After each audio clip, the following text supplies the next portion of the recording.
Hello दोस्तों, आज हम लोग मिसलिनियस टॉपिक्स में कुछ ऐसे टॉपिक्स को करेंगे जिसको हम लोग क्वेश्चंस में तो कवर कर लिए थे, लेकिन अभी हमने उसको अलग से एक जगह कवर नहीं किया था। तो मैं यहाँ पे उसको अच्छे से एक्सप्लेन कर दे रहा हूँ ताकि इससे रिलेटेड कोई भी क्वेश्चन आएगा तो आपका गलत नहीं होगा। स्पेशली मैंने ईमेल को इंक्लूड किया हुआ है क्योंकि यहाँ से क्वेश्चन बनने के चांस बहुत ज़्यादा रहते हैं।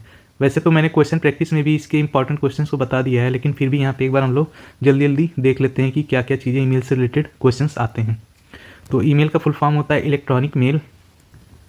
ये एग्जाम में पूछा भी नहीं जाता है, लेकिन हो सकता है कि बहुत सिंपल क्वेश्चन आए तो लिख के पूछ ले कि ईमेल का फुल फॉर्म क्या है। ठीक, नेक्स्ट क्वेश्चन देखते हैं। Internet can be use to send and receive electronic message. तो इसके लिए इंटरनेट का यूज किया जाता है।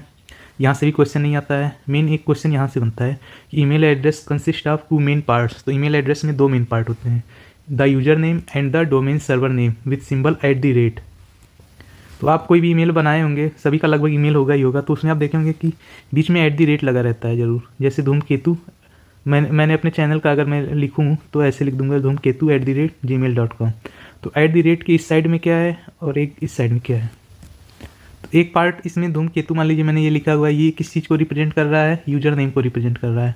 ठीक, नेक्स्ट है हमारा @ के बाद वाला पोर्सन। तो सेकेंड पोर्सन को हम लोग डोमेन सर्वर नेम कह रहे हैं। तो यही चीज़ जो है डोमेन सर्वर नेम, ये चीज़ मैंने लिखा हुआ है। इसको मैं नोट्स को शेयर कर दूंगा टेलीग्राम ग्रुप से। जो लोग नहीं जुड़े हैं ज्वाइन करके PDF ले लीजिएगा ज़रूर। टेलीग्राम का लिंक मैंने डिस्क्रिप्शन में भी डाल दिया है और कमेंट सेक्शन में भी मैं लिख दूंगा, तो वहाँ से आप डाउनलोड कर सकते हैं।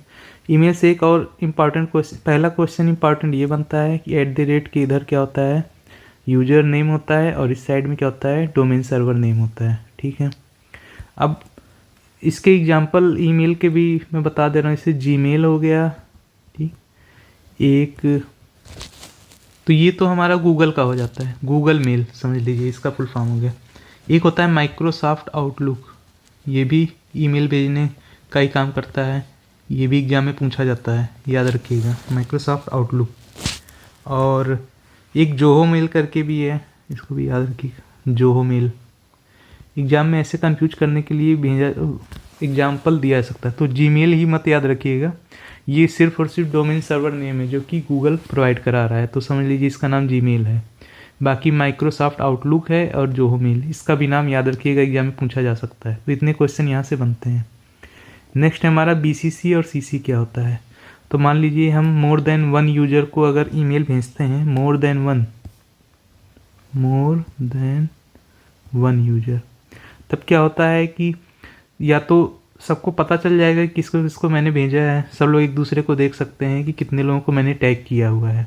ठीक, फॉर एग्जांपल जैसे आप फेसबुक में कोई पोस्ट डाल रहे हैं तो वहाँ पे आप टैग कर देते हैं, तो जितने लोग टैग हैं सब लोग देखते हैं कि कौन किसको मैंने टैग किया हुआ है। लेकिन अगर हम लोग ब्लाइंड BCC यानी ब्लाइंड कार्बन कॉपी वाले के थ्रू करें मोर देन 1 यूजर्स को, मतलब इसमें मल्टीपल लोगों को भेजा जा रहा है, तो यहाँ पे किसी को ये नहीं पता चल पाएगा कि मैंने किसको किसको भेजा है। ठीक, तो सारे रिसिपेंट को तो मैसेज चला जाएगा, लेकिन ये नहीं पता चलेगा मैंने और किसको भेजा। ठीक, तो ये चीज़ जो है BCC और CC में अंतर है, मैं इसको क्वेश्चन के थ्रू भी समझा चुका हूँ अच्छे से। तो क्वेश्चन प्रैक्टिस वाला सेट जरूर करिएगा जो मैंने करवाया है। ठीक, तो यहाँ पे मैंने लिख भी दिया है, is use to when you want to send content to a particular recipient for whom it is meant to be, but you want to make other recipient also aware of that content। तो यहाँ aware करना है दूसरे लोगों को भी किस किस को मैंने भेजा है, ये कार्बन कॉपी हो गया। लेकिन BCC में हमें अवेयर नहीं करना होता है, तो यही दोनों का डिफरेंस था बेसिकली। नेक्स्ट कुछ और इम्पॉर्टेंट टर्मिनोलॉजी देख लेते हैं, जैसे अटैचमेंट क्या होते हैं। तो जब आप ईमेल लिखते हैं, ठीक, कुछ भी लिखिए, मान लीजिए लिख दिए गुड मॉर्निंग, तो साथ में अगर आपको एक इमेज भी जोड़ना है तो इमेज जोड़ने के लिए आपको अटैचमेंट वाला ऐसे करके बना रहता है सिंबल, उसी पे जाके क्लिक करना रहता है, वहाँ से सेलेक्ट करने के लिए आता है डॉक्यूमेंट, इमेज, ऑडियो, वीडियो, कुछ भी भेजना है आपको अटैचमेंट से आप भेज सकते हैं। तो ये इमेज, डॉक्यूमेंट, वीडियो, ऑडियो कुछ भी हो सकता है, इसमें सारी फैसिलिटीज अवेलेबल है। तो यहाँ से अटैचमेंट में जा करके हम लोग टेक्स्ट के साथ कुछ भी अटैच करना है तो अटैचमेंट ऑप्शन का यूज करेंगे। नेक्स्ट है ड्राफ्ट। तो these are the messages that we have composed but not send. तो ईमेल भेजने के लिए हम लोग कंपोज का ऑप्शन क्लिक करते हैं। मान लीजिए मैंने ईमेल लिखना शुरू किया, लेकिन बीच में किसी कारणवश मैंने रोक दिया, तो वो ईमेल ऐसा नहीं गायब हो जाएगा, उसको मैंने सेव भी नहीं किया, वो ड्राफ्ट में चला जाएगा। यानी कि एक तरह से जितना मैंने लिखा है वो ऑटोमेटिक सेव हो गया, और वो जब आप ड्राफ्ट वाला पोर्शन खोलेंगे तो वहाँ जा कर के आपको नज़र आएगा। नेक्स्ट है सेंड। तो सेंड वाले में आपको मैसेज भेजने का ऑप्शन यहाँ से आता है। मैंने बताया BCC और CC की का भी ऑप्शन यहाँ से आता है। नेक्स्ट देखते हैं स्पैम क्या होता है। स्पैम के बारे में मैंने पहले भी बताया था, जो हम लोग साइबर सिक्योरिटी वाली क्लास किए थे उसमें भी। तो spam, we are likely to receive junk और spam emails in our inbox which में कैरी वायरस और स्कैम। तो कुल मिला के ये जो जंक में भर भर के ईमेल्स आते हैं कंपनियों के द्वारा, आप देखे होंगे, तो उनका एक अलग से छँटनी होता है। मतलब हमारा ईमेल छँटनी कर देता है, उसको छांट करके अलग कर देता है और उसको स्पैम वाले उसमें डाल देता है, ताकि अगर कोई वायरस वगैरह भी भेज रहा हो तो वो हमेशा किनारे पड़ा रहे स्पैम बॉक्स में। तो वहाँ से स्पैम वायरस और कोई मालवेयर हमारे इस पर अटैक नहीं कर पाता है। तो इस चीज़ को याद रखिएगा स्पैम क्या होता है। नेक्स्ट है हमारा these emails will usually filter as suspicious email in our spam. तो स्पैम के बारे में मैंने बता दिया अच्छे से। ट्रेस क्या होता है, तो हम लोग कोई ईमेल मान लीजिए डिलीट करते हैं इनबॉक्स से, ठीक, तो by moving it into trace, तो ट्रेस में ले जाकर अगर इसको ट्रेस में डाल देते हैं तो इसका मतलब वो गायब नहीं हुआ हमेशा के लिए, कुछ टाइम के लिए अभी भी बना हुआ है आपके ट्रेस वाले बॉक्स में। जब ट्रेस आप खोलेंगे तो उसमें करेंटली डिलीटेड, ठीक, करेंटली डिलीटेड जो भी ईमेल्स हैं वो नज़र आएंगे और उसको आप फिर से रिट्रीव भी कर सकते हैं। लेकिन ये बहुत शॉर्ट टाइम के लिए होता है, उसके बाद वो परमानेंटली डिलीट हो जाता है। तो ड्राफ्ट और ट्रेस इन दोनों से क्वेश्चन बन सकता है, तो ये दोनों टर्मिनोलॉजी समझ लीजिएगा, ठीक है। आर्काइव का मतलब क्या होता है, तो remove emails from inbox but does not delete them. तो इसको आर्काइव तो आप मैसेज में भी किए होंगे, व्हाट्सएप वगैरह में सिमिलर फीचर ही है कि मैसेज डिलीट तो नहीं होगा लेकिन वो जो है इनबॉक्स से हमारा किनारे हो जाएगा। तो ये चीज़ है। एक क्वेश्चन और जो इम्पॉर्टेंट है बन सकता है, मोस्ट इम्पॉर्टेंट टॉपिक कह लीजिए, वो है कि इसका जो प्रोटोकॉल्स यूज होते हैं ईमेल में।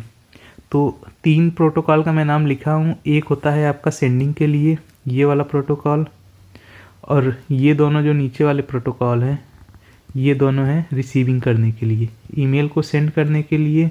ऐसे एग्जाम में पूछेगा क्वेश्चन, और मैं प्रैक्टिस सेट में ज़रूर इसको करवा दिया हूँ, तो आप जा कर के वहाँ से एक बार क्वेश्चन देखेंगे तो समझ में आ जाएगा। तो SMTP का फुल फॉर्म पूछेगा, सिंपल मेल ट्रांसफ़र प्रोटोकॉल। इसका यूज होता है ईमेल भेजने के लिए। तो एग्जाम में क्वेश्चन बनेगा ईमेल भेजने के लिए कौन सा प्रोटोकॉल यूज होता है, तो SMTP यूज होता है। ईमेल रिसीव करने के लिए कौन सा प्रोटोकॉल यूज होता है, तो ये नीचे वाले जो 2 हैं, इसको अगर 1 नंबर दीजिए, 2 और 3, POP3 और IMAP, ये दोनों ईमेल को रिसीव करने के लिए यूज होते हैं प्रोटोकॉल्स। इसका फुल फॉर्म है पोस्ट ऑफिस प्रोटोकॉल, और IMAP का नाम है इंटरनेट मैसेज एक्सेस प्रोटोकॉल्स। तो इतना नाम याद रखिएगा, और ये दोनों किस काम के लिए यूज हो रहे हैं ये याद रखिएगा। एग्जाम में कई सारे एग्जामों में ये पूछा हुआ है SMTP प्रोटोकॉल के बारे में, ये काफ़ी ज़्यादा इंपॉर्टेंट है।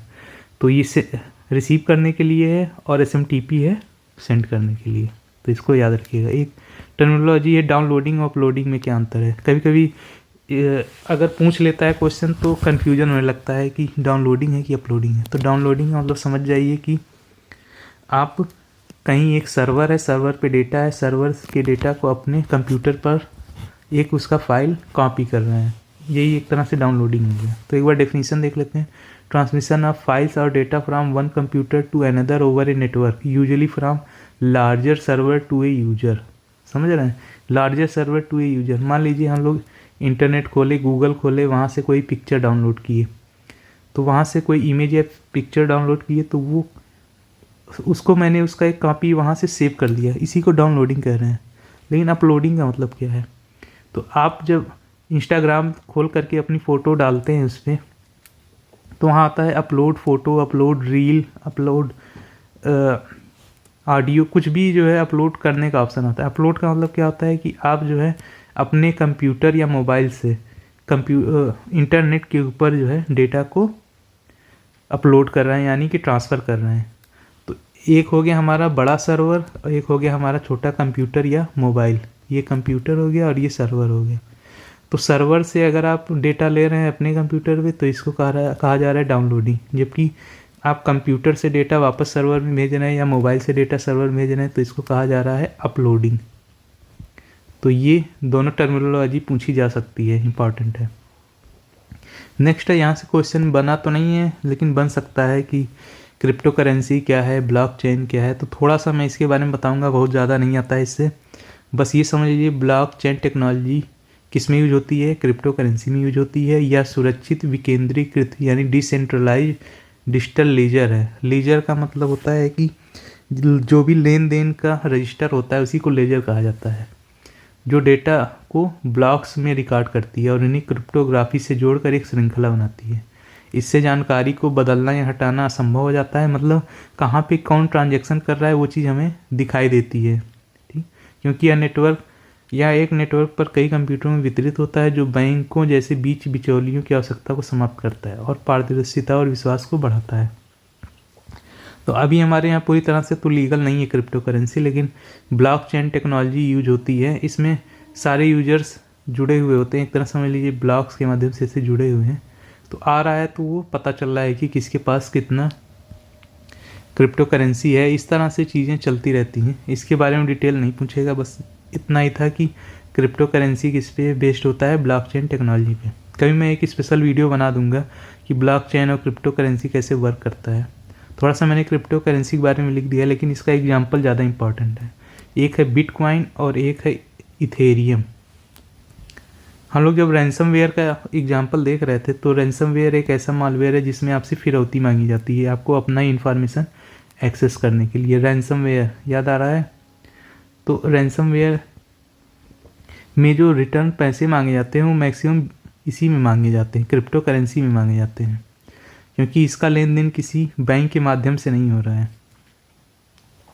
तो और ज़्यादा डिटेल में हम लोग नहीं जाएंगे, बस इतना आप जान जाइए कि क्रिप्टो करेंसी एक डिजिटल करेंसी है और बिटकॉइन और इथेरियम इसके जो है एग्जाम्पल हैं। एग्जाम्पल पूछा जा सकता है अगर पूछना होगा। ये digital currency in which transactions are verified and records maintain by decentralise system using cryptography rather than by a centralise authority.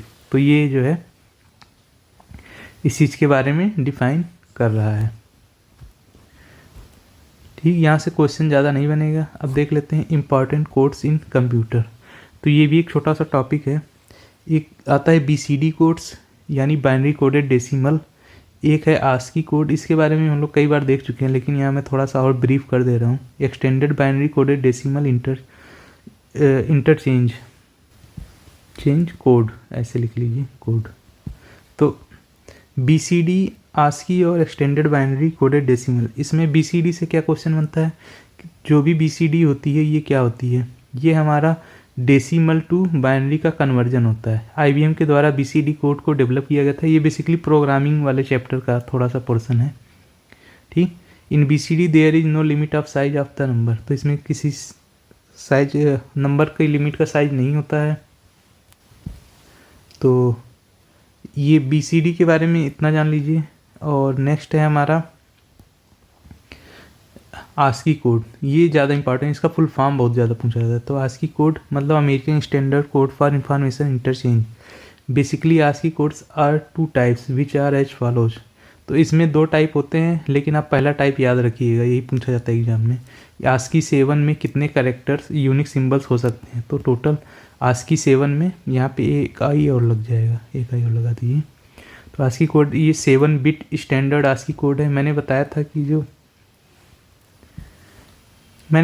कि जो भी हमारा बाइट होता है, याद आ रहा है, बाइट, एक बाइट बराबर 8 बिट होते थे। तो उसी तरह से याद कर लीजिए ASCII कोड में ये 7 बिट का होता है, ठीक। और ये टोटल 128 सिंबल यूनिक सिंबल्स को या कैरेक्टर्स को अलाउ कर सकता है।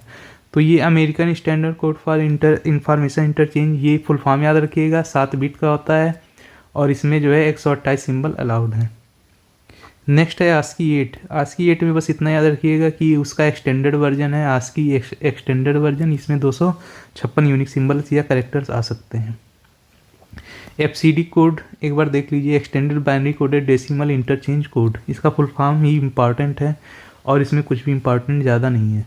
तो FCD code characters are represented by 8 bits. तो इसको 8 बिट्स से रिप्रेजेंट करते हैं, जो भी नॉर्मली हम लोग का 1 बाइट होता है, समझ लीजिए उसी तरह का। तो these codes store information which is readable by other computers. It allows 28 यानी 256 कॉम्बिनेशन ऑफ बिट को अलाउ कर रहा है। तो ये सब मत याद करिए, बस इसका फुल फॉर्म FCD कोड का याद कर लीजिएगा। ASCII में मैंने बता दिया है इसका फुल फॉर्म 7 बिट, ठीक, और 128 यूनिक सिंबल। और 8 वाले में एक्सटेंडर जब आता है तो 256 यूनिक सिंबल। बाकी BCD में मैंने बता दिया कि इसमें क्या होता है, बाइनरी कोडेड डेसिमल, यानी डेसिमल नंबर का बाइनरी वर्जन होता है। एक इम्पॉर्टेंट पॉइंट और था, मैं लॉजिक गेट्स को नहीं बताया था क्योंकि एग्जाम में कभी पूछता नहीं है लॉजिक गेट्स, क्योंकि लॉजिक गेट्स अपने आप में ही एक टॉपिक है जिसमें एंड और नॉट, एंड ये लॉजिक गेट्स होते हैं, एंड और नॉट। तो ये बेसिक लॉजिक गेट्स हैं, इन्हीं को मिक्स कर करके अलग अलग गेट्स बनाए जाते हैं। जैसे एंड और नॉट को मिला दिया गया तो ये बन गया नैंड गेट, नॉट और आर को मिला दिया है तो नॉर गेट। एक्चुअल में इनका यूज होता है डिजिटल सर्किट्स को डिजाइन करने के लिए, तो वो हमारे स्टडी का मुद्दा नहीं है। बस ये याद करिएगा कि नैंड और नॉर गेट का यूज कहाँ होता है, यूनिवर्सल गेट्स के लिए यूज होता है। एक क्वेश्चन AI का मैंने लिख रखा है क्योंकि AI का फुल फॉर्म लास्ट हमारे उसमें भी पूछा था एग्जाम में, तो आर्टिफिशियल इंटेलिजेंस इसका फुल फॉर्म है, इसको याद रखिएगा। यह एक ऐसी तकनीक होती है जो मशीनों को मानवीय बुद्धिमत्ता की नकल करने में सक्षम बनाती है, जैसे सीखना, समस्या समाधान करना और भाषा को समझना।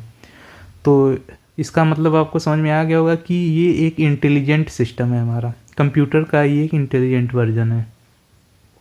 आप कुछ भी कर रहे हैं तो हर चीज़ें बना करके, और वो आपसे ही सीखा है। आर्टिफिशियल इंटेलिजेंस ऐसा नहीं, खुद से जितने भी उसमें डेटाज आपको मिल रहे हैं वो सब उसमें पहले से इंटर किए गए हैं, उसको सिखाया जाता है, उसी को मशीन लर्निंग कहते हैं। तो मशीन लर्निंग भी पूछ सकता है किससे रिलेटेड है, तो ये AI से रिलेटेड है, मशीन लर्निंग। तो इसमें मशीन को लर्न कराया जाता है कैसे कौन सा काम करना है। बहुत सारे टाइम लगते हैं, बहुत सारी कोडिंग्स होती हैं, प्रोग्राम्स होते हैं, तब जाके हमारा AI बनता है। तो AI से एक क्वेश्चन ये भी बन सकता है कि कौन सी AI को किसने डेवलप किया है, कंपनी का नाम। OpenAI, ChatGPT। तो ChatGPT किसने डेवलप किया, OpenAI ने, याद रखिए कंपनी नाम। जेमिनाई, गूगल जेमिनाई, बहुत से नहीं होंगे, ये है हमारा गूगल में। कोपायलट माइक्रोसॉफ्ट, यानी कंप्यूटर में इस समय आप देखेंगे तो कोपायलट जो है चल रहा है माइक्रोसॉफ्ट का, ये डेवलप किया हुआ AI है। तो सब लोग अपना अपना AI बनाए। वैसे मेटा का नाम सुने होंगे, मेटा AI, ठीक। तो ये सारे चीज़ें थी जो मुझे आपको अपडेट करनी थी। अगर वीडियो अच्छा लगा हो तो लाइक करिएगा, और इसकी PDF मैं टेलीग्राम पे डाल दूँगा, जल्दी कोशिश कर रहा हूँ डाल दूँ, ताकि जो है आपको रिवीजन करने में दिक्कत ना आए। वैसे मैंने इसका नोट्स पहले से ही डाल रखा है टेलीग्राम पे, तो वहाँ जाकर आप उसको पढ़ भी सकते हैं। तो थैंक यू दोस्तों।